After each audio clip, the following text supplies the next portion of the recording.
Today we're speaking with Wade Winters, and we're going to discuss supply chain for the restaurant industry.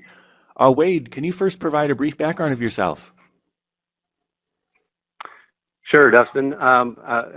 Originally, I worked for Hilton Hotels for about 15 years, ran supply chain both at the hotel level, regional supply chain offices, and then eventually at the corporate office where I was responsible for establishing supply chain for all food and beverage for all of the Hilton brands. Then I was with Pan. I was the VP of supply chain for Pan for about 9.5 years and ran the full supply chain everywhere from working with manufacturers, distributors, franchisees, and obviously the restaurant level. So for the past 3 years, I've been with Consolidated Concepts, and we are supply chain specialists and consultants for restaurant chains. So basically, our goal is to help them reduce costs, continue to support their growth, and overall just add value to them from a supply chain perspective. Can you talk about how the supply chain in the restaurant industry is different, or how you look at things differently? Absolutely. The restaurant industry is, I think, different from other industries in the fact that you're dealing with a lot of perishable items. You're dealing with a lot of inconsistencies in terms of demand. There's a lot of things that are related to sales and forecasts, unknown parameters that are, you have to plan ahead for and have contingency plans for. A lot of things that we also evaluate from a supply chain perspective is products that are being used. Is there alternatives that might have a better fit for the application? One thing we always like to make sure when we work with our clients is understanding what they buy, why they buy those items, how are those products used, how are they processed and utilized, and then eventually presented to the customer.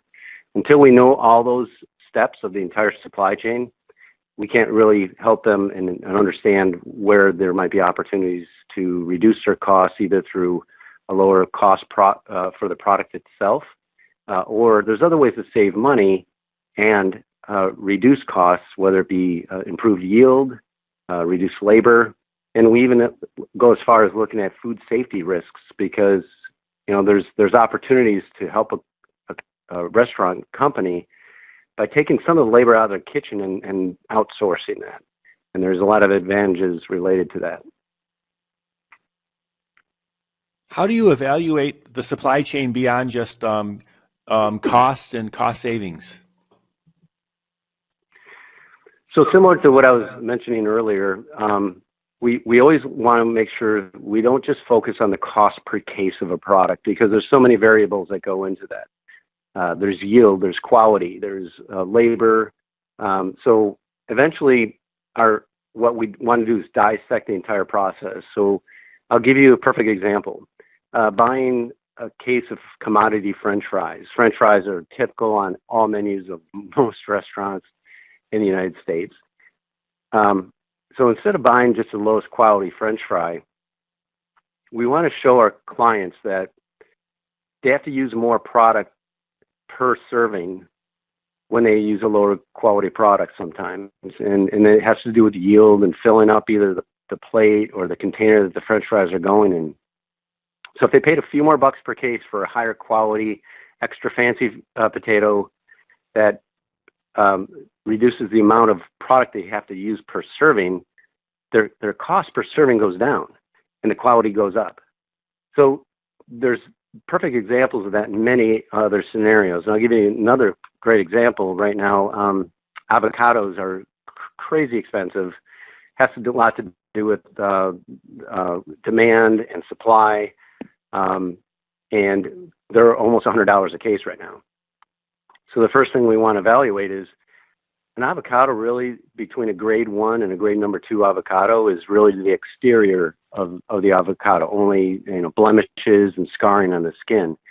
But the reality is nobody shows the customer the outside of the avocado. It's only the fruit inside. So the first thing we suggest to a client is switch from a grade 1 avocado to a grade 2 avocado. Save yourself about $3 to $5 a case. Then the other variable is the yield per case of avocados. So most avocados are 48 count, which means there's 48 in a certain particular size case.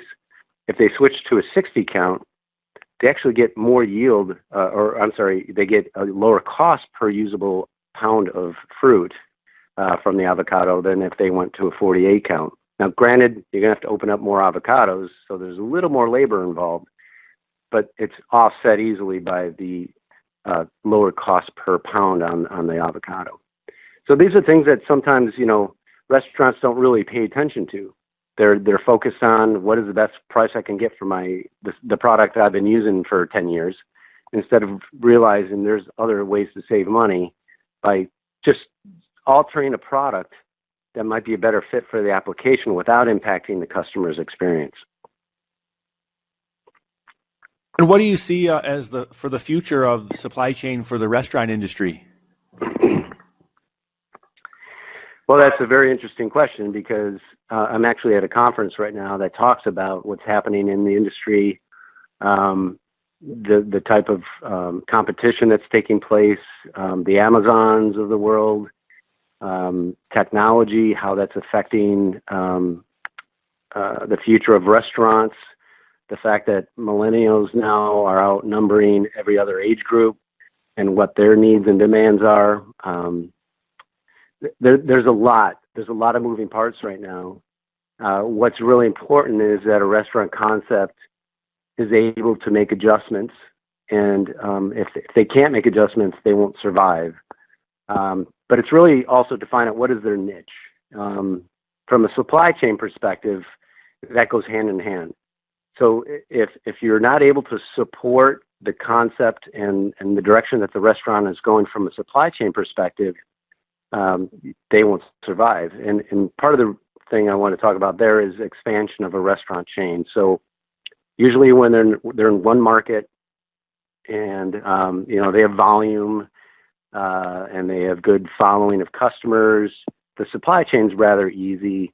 They probably have one distributor, and they can leverage their buying power. But when they start extending into new markets, it's a whole different ballgame.